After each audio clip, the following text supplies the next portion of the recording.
And I started to see and I started to understand that mindset is the core of all successful change. And we have a very special guest that's going to be joining us. His name is Joe Britto. And Joe is the owner and mindset consultant for Innate Leaders. It's a Canada-based organization that delivers both leadership and mindset training to accelerate personal and professional effectiveness. Now, Joe is also the author of The 6 Attributes of a Leadership Mindset and the Mindset 6 Framework, Innovating Work and Building a Mindset for Life. For more than 17 years, Joe has been at the forefront of leadership development for several of the world's largest corporations like Intel, Coca Cola, and Microsoft. So today, first we'll take a personal journey through Joe's pathway as an entrepreneur. We'll talk about the challenges that he overcame to go from having a business idea to delivering business value. And what advice does he have for people just getting started in building a business of their own? Next, we'll get Joe's perspective on what are the biggest challenges faced by leaders today, and what is it that gets in the way of expanding our worldview. And we'll also look at what are the incremental changes that we can explore in changing to an agility mindset. So how does incremental change impact agility? And how can we explore how that change is made different by using a mindset approach? And last, we'll find out what's next for Joe and get a view on what's on the horizon for Innate Leaders in 2022. So without further ado, Joe, thank you for being here with us today. Well, thank you for having me. I appreciate it. Oh, man. Listen, let's start right into it. As you know, a lot of our audience members are entrepreneurs, and they may be building a small consulting company or small firm that is delivering business value to clients, but it may be in a project management type of capacity, but they're looking to get more into how do they really make change in organizations and bring a more leadership approach to the way that they work. Now, in building your business, I'm sure that there's a path of becoming an entrepreneur and how you got this business idea. Can you tell us a bit about just the journey that you took to get from where you started to where you are today? Sure. Yeah, of course. So the ideas that I developed that eventually became Mindset 6, that began in 2008. And I'd been a leadership trainer and a consultant since 2000. But in 2008, I had a nervous breakdown. And it caused me to really reevaluate everything that I did. And of course, that included what I did for a living. And I was becoming frustrated even before the breakdown. Actually, I was becoming frustrated with how businesses spend thousands and sometimes hundreds of thousands of dollars on the change initiative, but they don't necessarily get the long-term results that they're looking for. And I started to see and I started to understand that mindset is the core of all successful change. So not just in business, like if I want to quit smoking, if I want to lose weight, if I want to create a business strategy, if I want to succeed in a change or transforming a business, it all begins with somebody somewhere thinking differently first. So back in 2008, when I first kind of stumbled on this idea and I started to kind of create what became the Mindset 6 framework,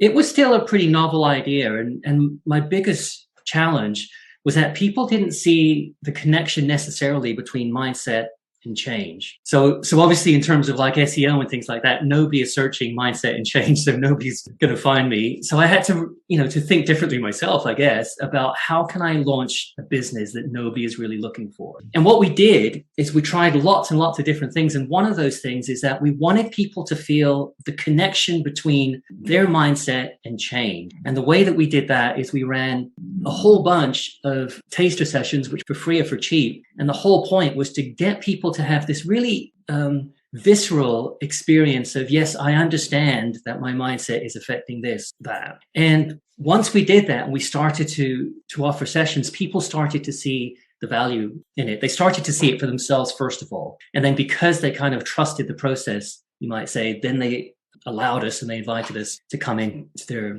businesses. And we were very lucky because we were able to be adopted, I guess, by some pretty big businesses. And as a result of that, it kind of grew from there. So the big lesson for me, though, in all of that process was that as a leader, it's great to have an idea And as an entrepreneur, it's wonderful to think differently. But more important than us thinking differently is our ability to bring people along with us. Yes. Beautifully said. Beautifully said. There's a lot of challenges that are faced by leaders today.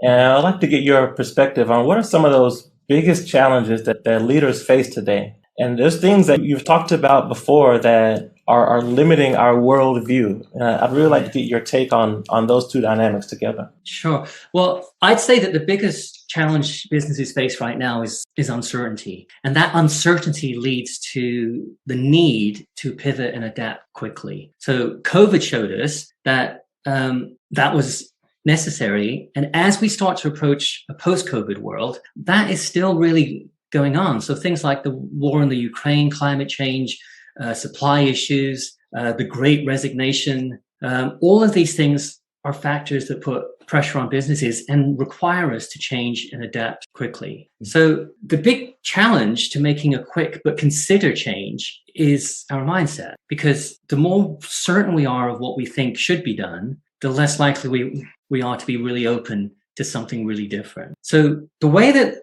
leaders typically solve a problem, in my view, there could be some other points of view too, but in my view, the way that we tend to do it is we tend to kind of have a problem in front of us, and then we kind of go back in our file of facts, you might say, of all of the problems we faced in the past, and we go, okay, well, actually, the problem I faced in the past is similar to this one, so the thing that I did there, I'll do that now as well. And, that's fine, I guess, sometimes, but it does sort of limit us, because it means that we can't really do something different, or we can't see a different path, because what we're doing is we're referencing what we're doing now based on what we've done in the past.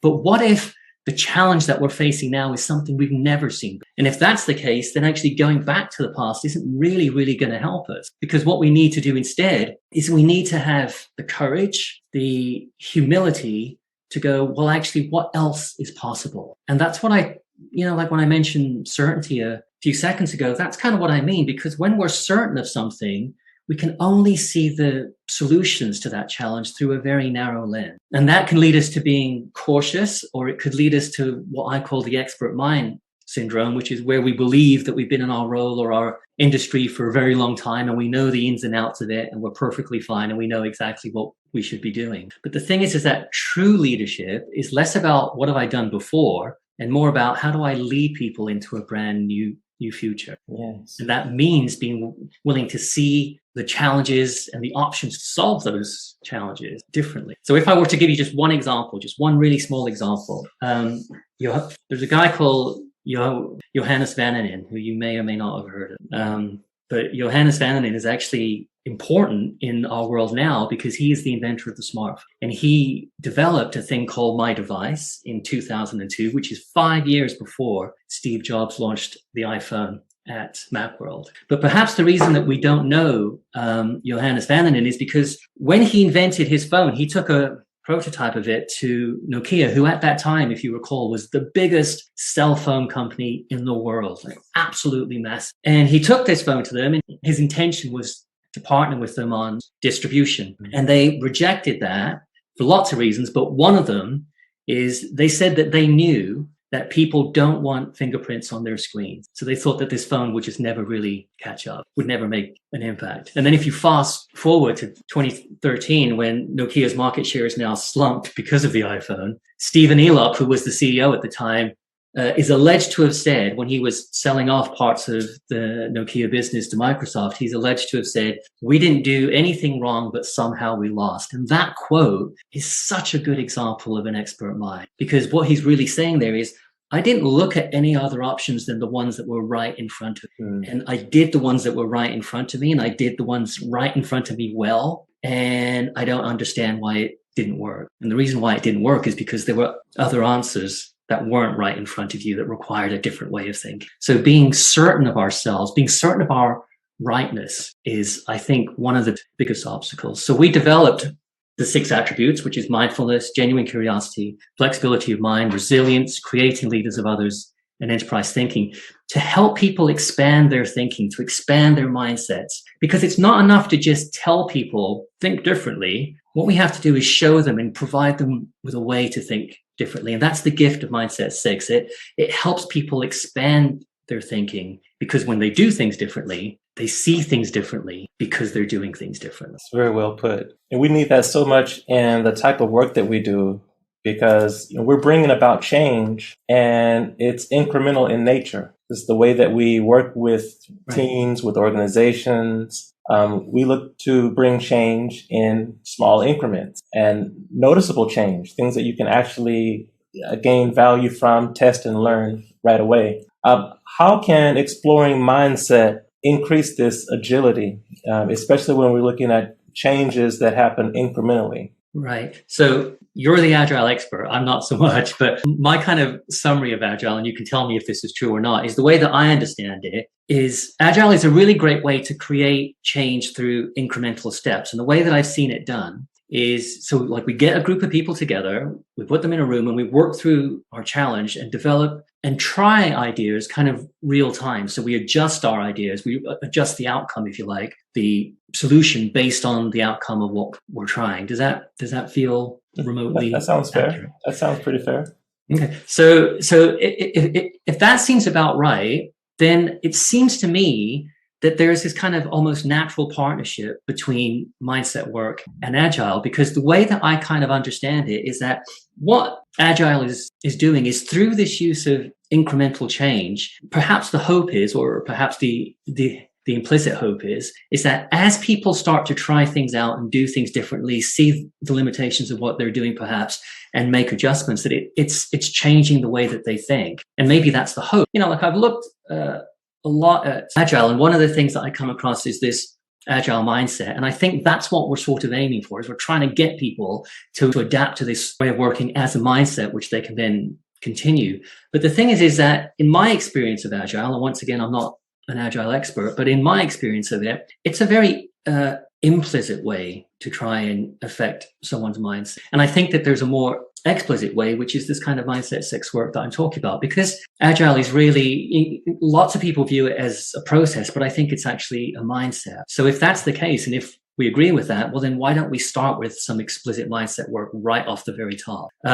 Because the reason I say that I think mindset work and Agile work is a natural partner is because mindset work without any process or structure behind it has its limitations. Like it can be rudderless. It can be that people become willing to explore a different way of working, but then they don't have a structure to put these new ideas into effect. And that can be frustrating, which then in turn leads them to go back to the mindset that they had before. Mm-hmm. But then Agile work without mindset, well, my guess then is that if we have the ability to operationalize new ways of working, one way that we can make that permanent and self-sustainable is by having that kind of mindset component right off the top. Because what it does is it makes people willing and open to the new ideas that Agile will offer them.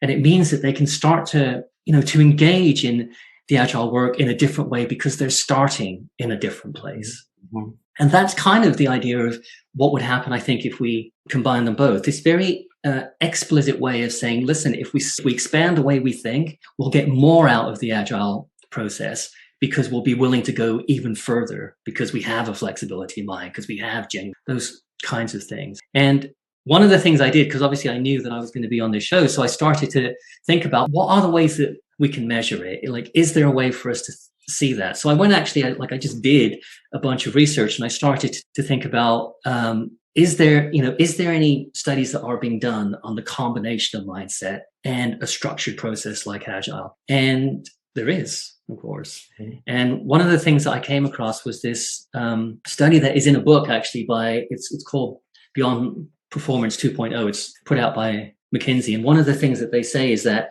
if you have a mindset component combined with a structured change processes like Agile, we see a 4-fold increase in success of that change, mm-hmm. which is pretty significant, I think. Like, there's also another piece of research that was done by the Neuro Leadership Institute, and they found that one of the main benefits of mindset work in a corporate environment is that it increases engagement by 22%.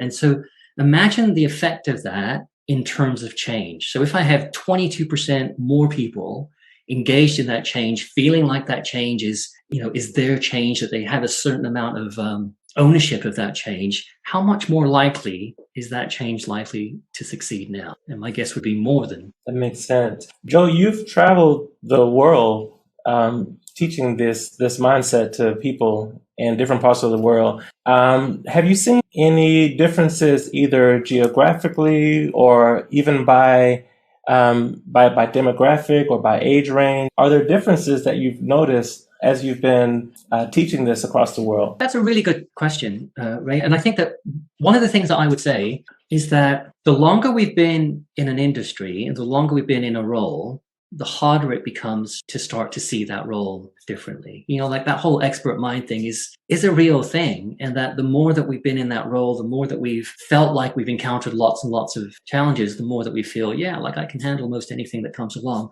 And those tend to be the hardest mindsets to expand. But it doesn't mean it's not possible, because the way that we work is we try and make it fun. We try and make it interactive. We try and make it a game, really, to start to see the limits of our thinking. But what's amazing about the people who have been in a role for a very long time is once they start to see the limits of their own thinking, they're very adept at then making that shift and making that jump. The easiest people of all to work with are people who are new to role, because they're just really interested and they just really want to know, well, what is a different thing that I can do and how can it work? So I think there is like a generational component to it. I think that that's true.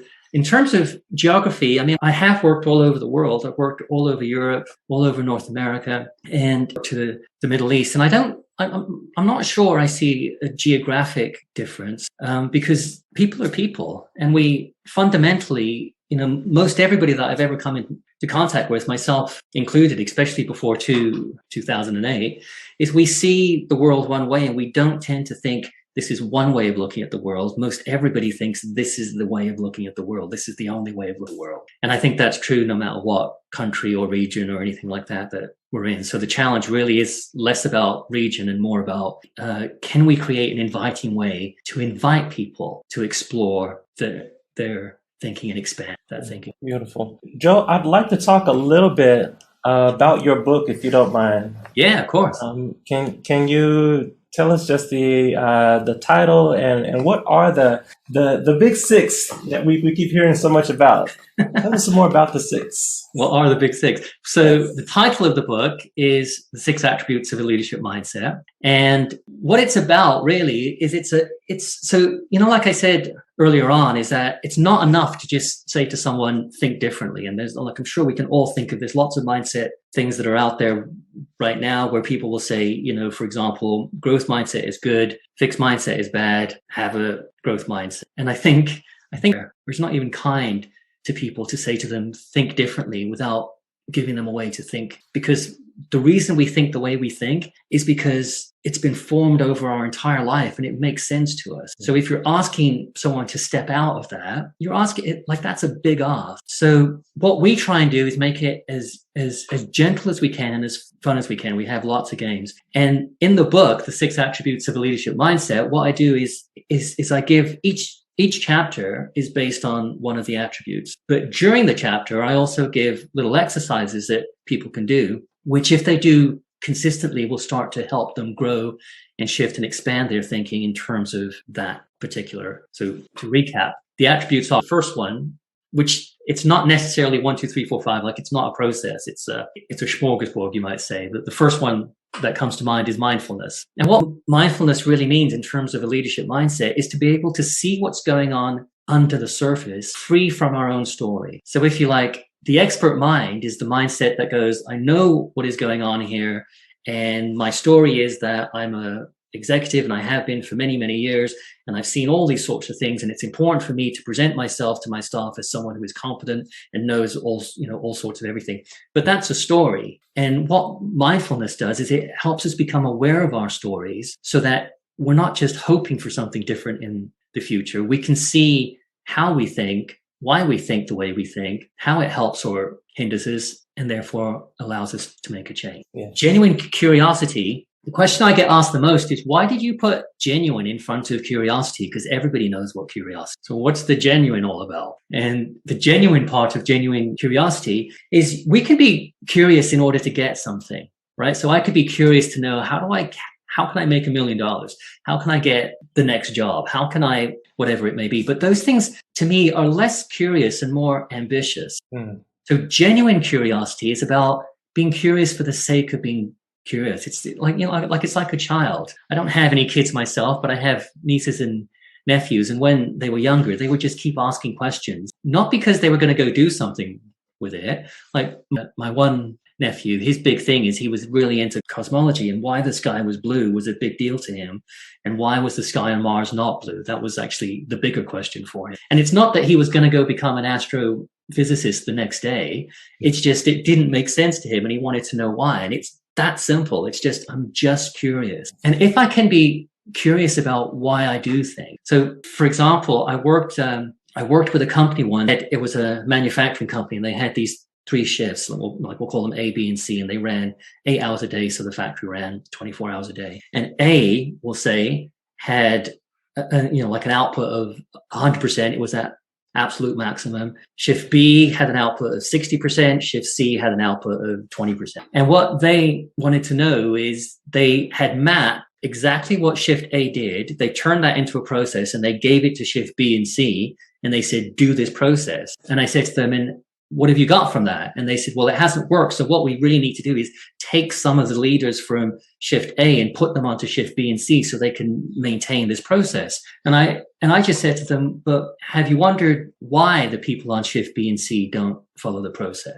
And that's a genuine curiosity question. It's just, why aren't they? Is it that they don't like the process? Is it that they have another process? Is that they don't understand the process? Like, what is it? But that's what genuine curiosity does. It allows us to just look at what is going on and ask sometimes really simple, but often really profound questions about how things are working. Flexibility of mind is the ability to pivot in our thinking really, really quickly. And the big kind of obstacle to that is a thing that I call a cherished idea. And a cherished idea is basically the idea that we really, really hold on to. I'm a writer, and William Faulkner is a writer from days gone by, and he's credited with this phrase, murder your darlings. And what he meant by that is, if you are writing a paragraph, let's say, and you have a line in that paragraph that you think is amazing, it's the most amazing line I've ever written in my whole life. So you keep that line, and it doesn't fit with the paragraph, but you keep on rewriting the rest of the paragraph because you want to keep this amazing line. Well, what Faulkner would say is, murder that, because that's your darling. And if you do, then it means that the rest of the paragraph will probably fit together well.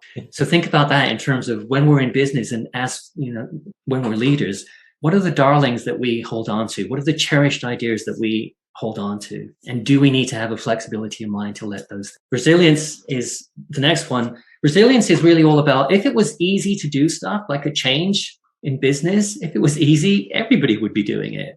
Mm-hmm. Resilience is about when your back is up against the wall, and when it's really, really difficult, when you've tried as many things as you can possibly think of and you still can't make it work, can you hold on to genuine curiosity and flexibility of mind to find the next thing? Are we able to do that? There was a thing from the civil rights movement in the States during the 60s. There was this great song that was actually a much older song, which was Keep Your Hand on the Plow. It was a spiritual song. And it was changed during the civil rights movement to Keep Your Eyes on the Prize. And that's kind of what resilience is all about. Can you keep your eyes on the prize? Can you work hard? Can you acknowledge that there's going to be a setback? And can you hold on to genuine curiosity, flexibility mind, enterprise thinking mind to be able to get past?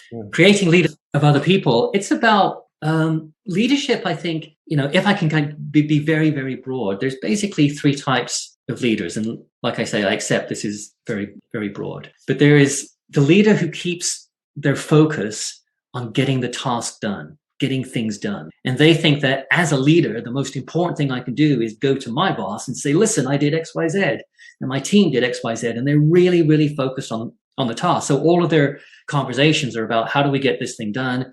How do we get it done on time?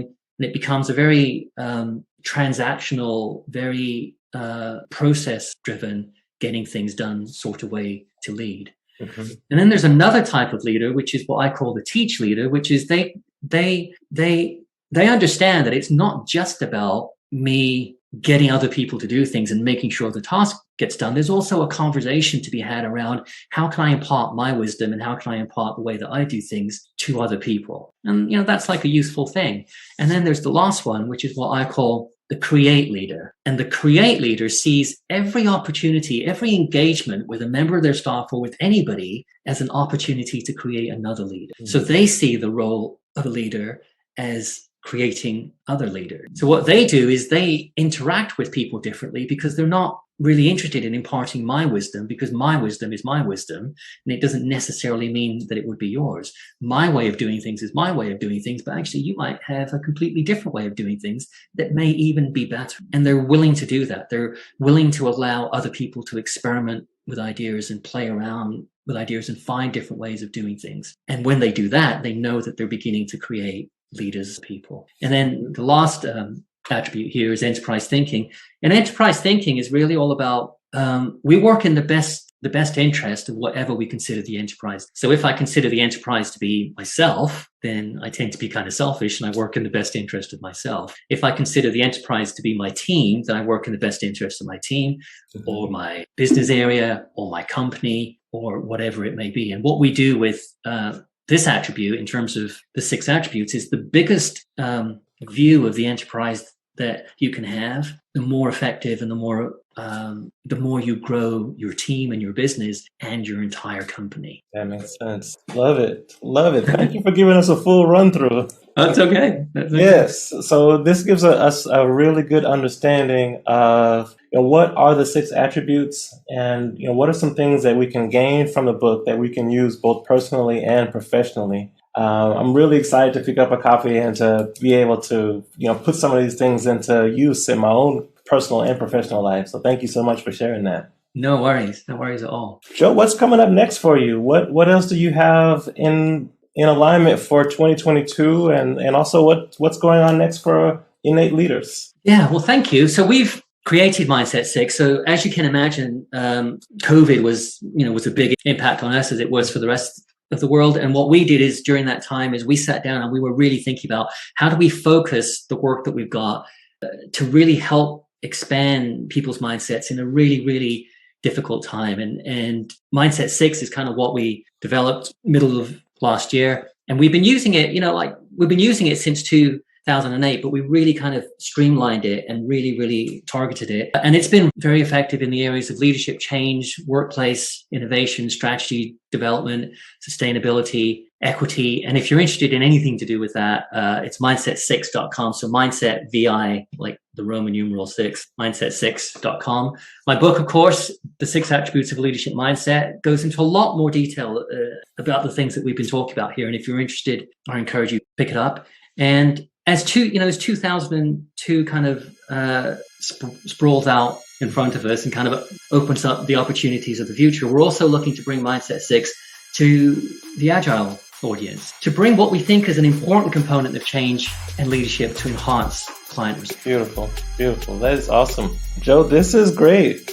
We have so many people who need to hear this type of message, and I think it really brings something special to the type of change that we bring and the type of change that we bring as coaches in general. Sure. So I want to thank you so much for being here and sharing your knowledge with us today. Well, thank you for giving me the opportunity. I appreciate it. Awesome.